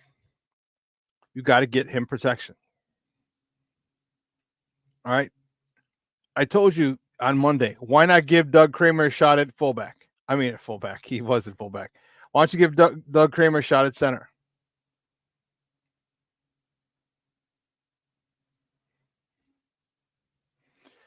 You said Caleb plays the entire season. He'll be the first Bears quarterback to do so since. So it wasn't Justin. Wasn't Mitch.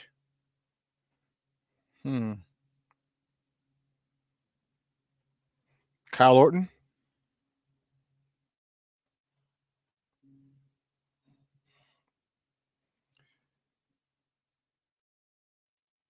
I don't think we should trade for a free agent lineman. I think you need to draft and develop him. Or if you do get one. But look what it's got you now. You got Nate Davis. But Nate Davis, you also knew.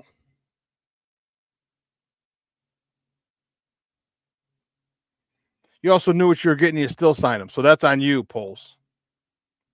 That's on you.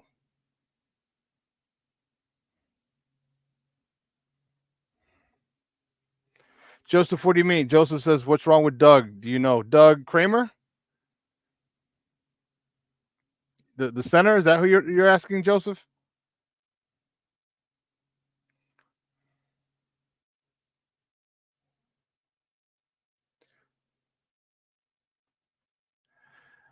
Design the plays around sheet of protection. So you're saying move the pocket, roll the pocket. That's what you're saying, Mr. Shorty? Because that can be done. That really hasn't been done. That hasn't been done at all.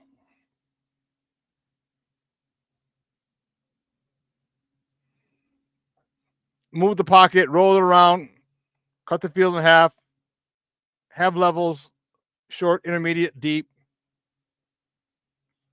and Caleb get to the outside to stress the defense. I get it. Yeah.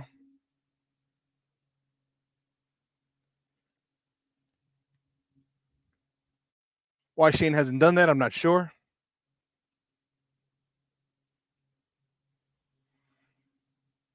But yeah, that's what would need to be done as well. I would really like to see that.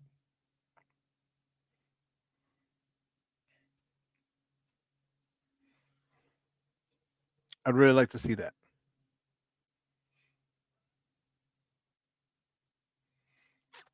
You know, there's so many moving parts. Okay. And you got to understand, people stop looking at Jaden Daniels. That should be our year. That should be this. That should be. It's not. All right. One, it's not what's happening over here. Two, it's not what should be happening over here. What should be happening is happening. All right. Give me a kid who's going to have adversity and figure it out.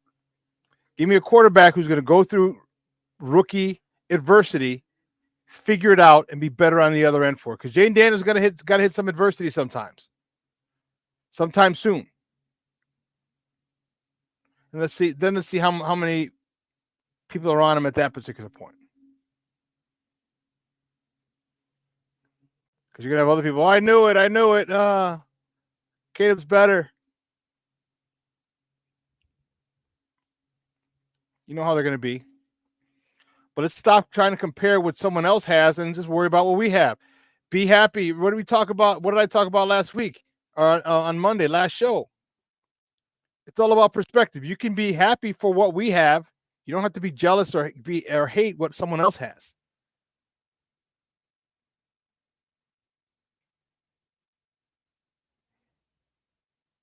You know, be happy in the improvements that you've seen from Caleb Williams. Be happy. All right. This is one of the biggest things of improvement. I put it up yesterday or Monday. Clay Harbor. Caleb Williams completed just 44% of his passes versus a blitz in the first 3 weeks of the season. Today, which was on Sunday, He was 8 of 9 for 75 yards and a touchdown versus the blitz. This kid is progressing fast. Focus on that. Focus on a great throw to DJ Moore. Focus on him hitting the outlets, the running back, the dump offs, the tight end, the safety valve. Focus on. Remember what I told you? I said I want this short game down pat. I still want to see more slants. I still want to see more hitches. Still want to see more crossing routes. If you can set that short game on automatic, where you know you're going to get it, that's going to open up everything else. It's going to open up everything else. But this got to be done. The short game's got to become second nature.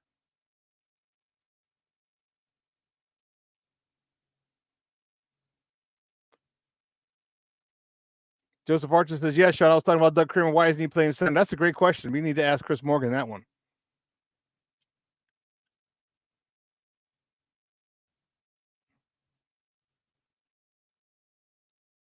I don't know why he's not playing.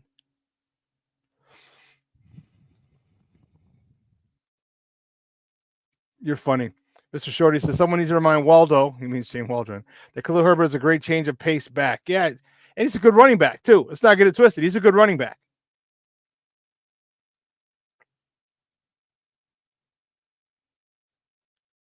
Yeah, and believe me, Kramer can't be worse than Shelton. Can't be worse than Shelton, that's for sure. But here's what happens. When you get a guy like that, why do you think Kramer did so well? He's finally able to run and hit somebody. And he's got a head start.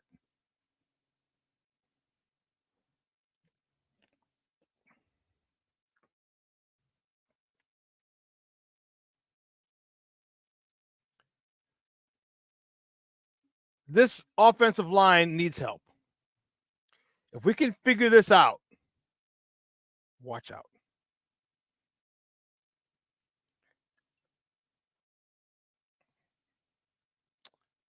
If you're going to continue with Shelton, I'm telling you, you keep Kramer at fullback.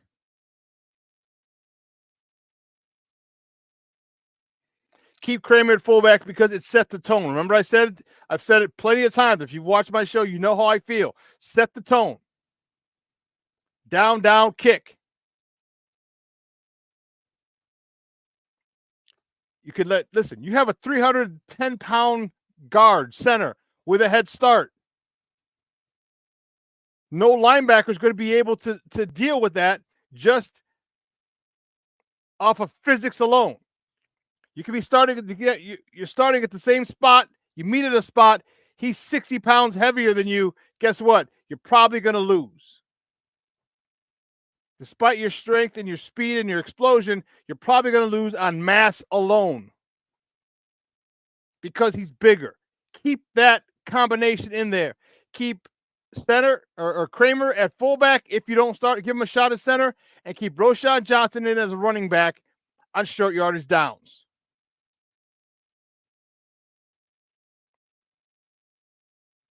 If they know it's coming, too freaking bad. Too bad. All right. I wonder if he's going to continue to go under the center. I really hope he does. I think it's a great idea.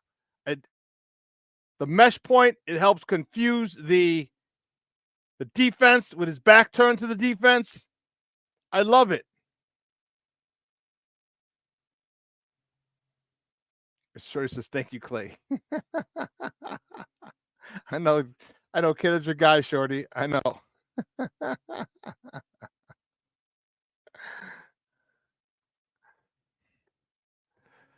But this is what needs to be done.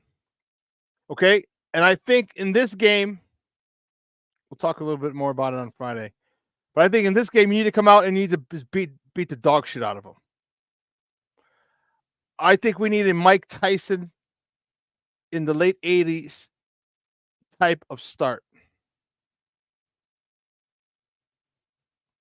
By that I mean we need to come out and just. I was going to say something. I'm like, no, that's not. I think we need to come out and just start punching them in the face with big blows and big blows and after big blows.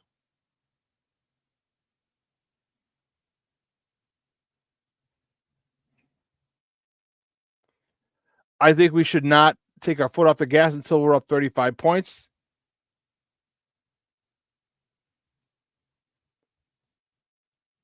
Because if this team even comes close to staying with us or winning, it'll be an embarrassment. Carolina is god awful.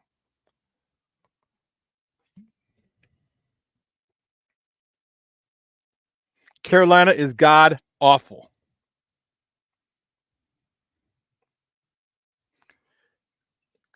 So you have a shitty team. They should not have 1 ounce of hope after the first quarter. None. This is where, as a coach, you're the biggest prick in the world during practice this week. Nothing is right. Nothing is good enough. Nothing.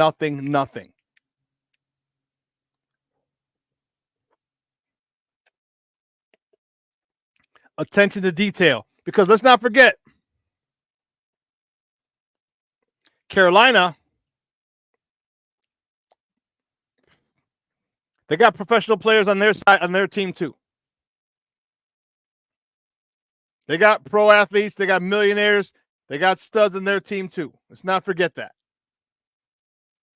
But if you respect your opponent, you put in the work to make sure that they don't get the best of you. This is where coaching comes in. Getting your guys mentally ready. This team is not as good as us. We need to go out there and show it. And the only way to go out to show it is to master the fundamentals this week. Master them. Head placement, hand placement, all that has got to be perfect. If all that's perfect, we will blow this team out. If we don't blow this team out, I'm gonna be disappointed. That's exactly how is to go at this. And just be on these guys.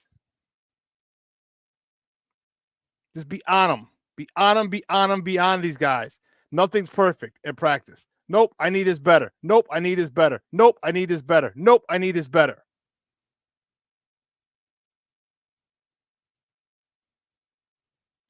When you start building those habits, guess what? That becomes your destiny. That becomes that becomes your resume. How you practice your habits, your daily habits, determine how successful you'll be in football and in life. Your daily habits.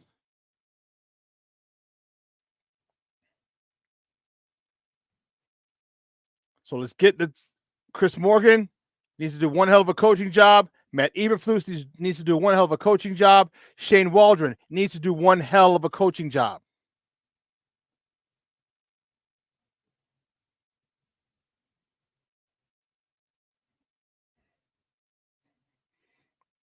Because this is a perfect game for the Bears to lose. Perfect game for them to lose. If your head's not up your ass. Or if your head's up your ass.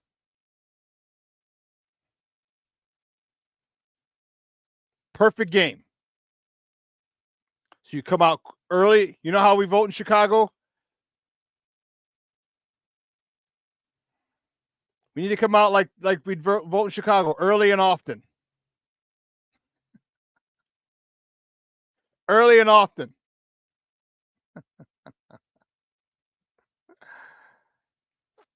I mean, we need to hit them with body blows and headshots.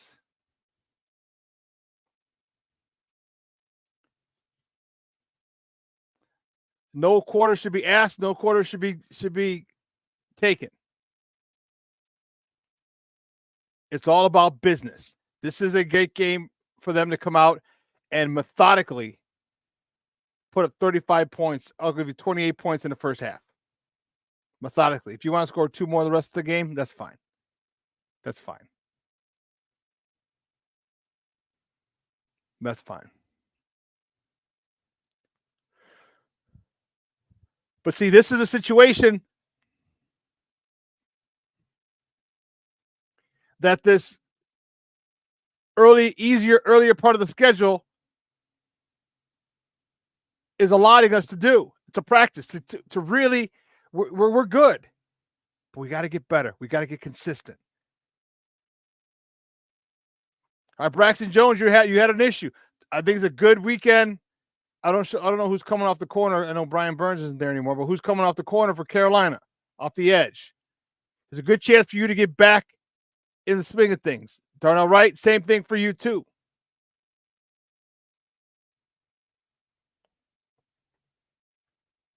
You know, I want the chemistry to continue to build between DJ and Caleb.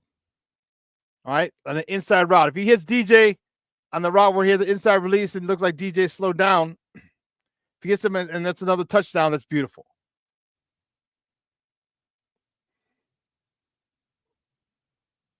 So that's the thing.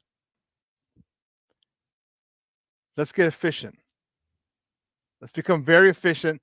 Let's become almost like a machine is what we need. The Bears need to become a machine. A machine.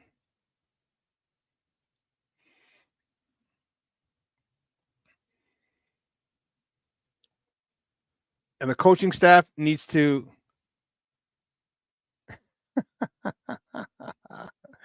Mr. Shorty, damn it. You got me fired up today, Shawn.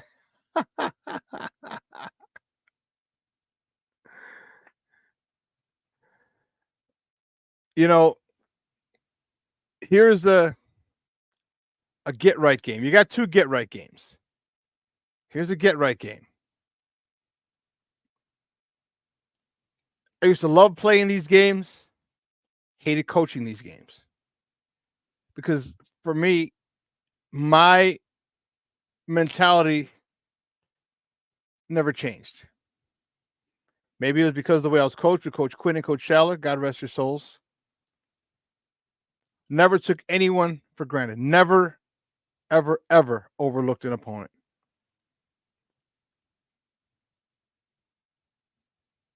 I never disrespected them by not preparing for them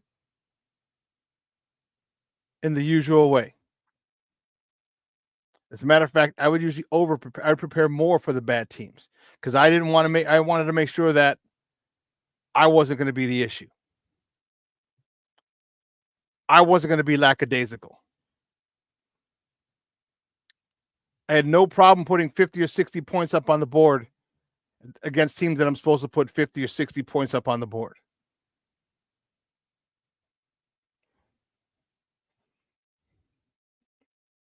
And this team,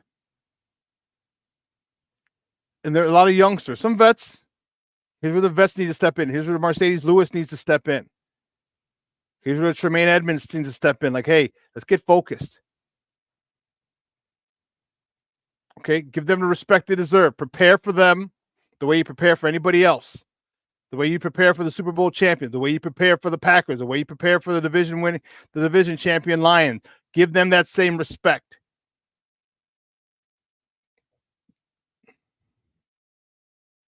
Give them that same respect. And believe me, you'll be able to come out of this with a convincing victory. This is what they need to do. Coach, this is on you, Coach. Get these boys down. Get these boys fired up. Get these boys ready to roll. Get these boys like a machine. We've all faced teams or been on teams that have been machines that never really got too high, too low. They just went about their business. Next thing you know, they're up 28 points at the end of the first half. Like, damn, dude. Like, they weren't that flashy. They weren't not a lot of big plays. But they just rolled out up and down the field. That's the mentality that he's got to get these guys to believe in. Man. Off the dub, Shawn, who gave the nickname to SuperBack. When I was in college, that was our position name. We ran the run and shoot. We ran the run and shoot. 4 receivers, 1 running back. And as a running back, you have to do everything. Not only did you have to run the ball, but you had to block. That was the most important thing. Come out of the backfield. All right, sometimes you had to take over protection calls. All right, so the position was called the SuperBack, and I just kept it. Hope that helped off the dub. But man, folks, 2 hours is come and gone. That's crazy. I'm glad I got Mr. Shorty fired up today because I was fired up. Because I see this team that the Bears are facing, and this is a team that they should annihilate. This is a team that they should really leave with their tail between their legs, limping. Bears should come in methodically, put up 28 points at the end of the first half. Give me 2 more at the end of the game, 42-0. Maybe a couple field goals by the other team, 42-6, 42-9. But this is the time. And not only does that give us a win, but what it does is it gets us more confidence.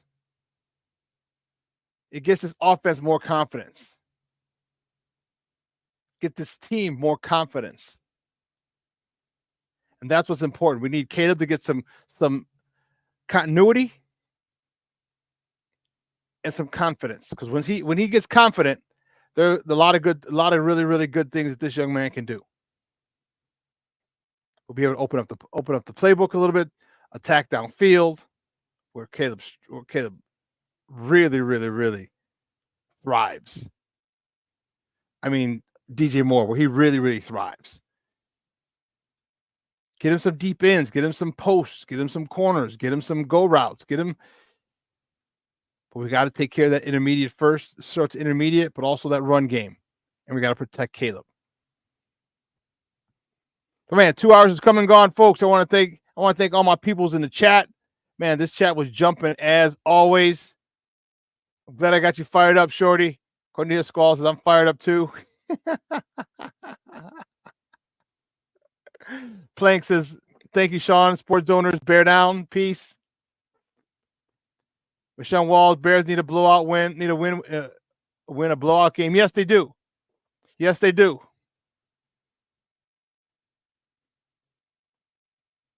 Yes, they do. It's going to give them confidence going across the pond. Then they come back to a bye. They're off. And then you got a good game. Number 1 and number 2 quarterbacks taken in the draft are going to meet. First overall pick and the second overall pick are going to meet. So this is set up really, really nicely. They can still finish 7-2 before they hit their conference schedule in week 11 with the Packers. 6 out of those last 8 games are against our division foes. Listen, guys, you have a great day.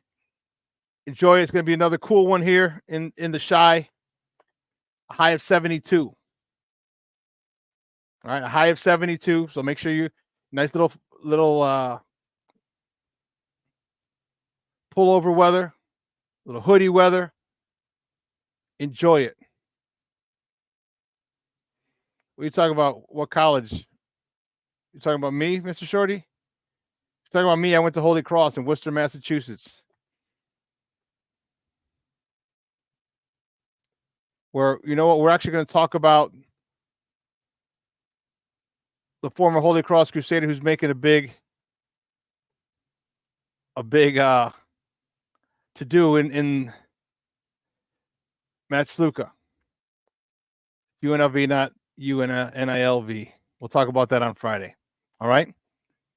Listen, for everybody here at Sports Zone Chicago, guys, I'm your boy, the SuperBack, Shawn. See you. Have a phenomenal day. Your boy is out.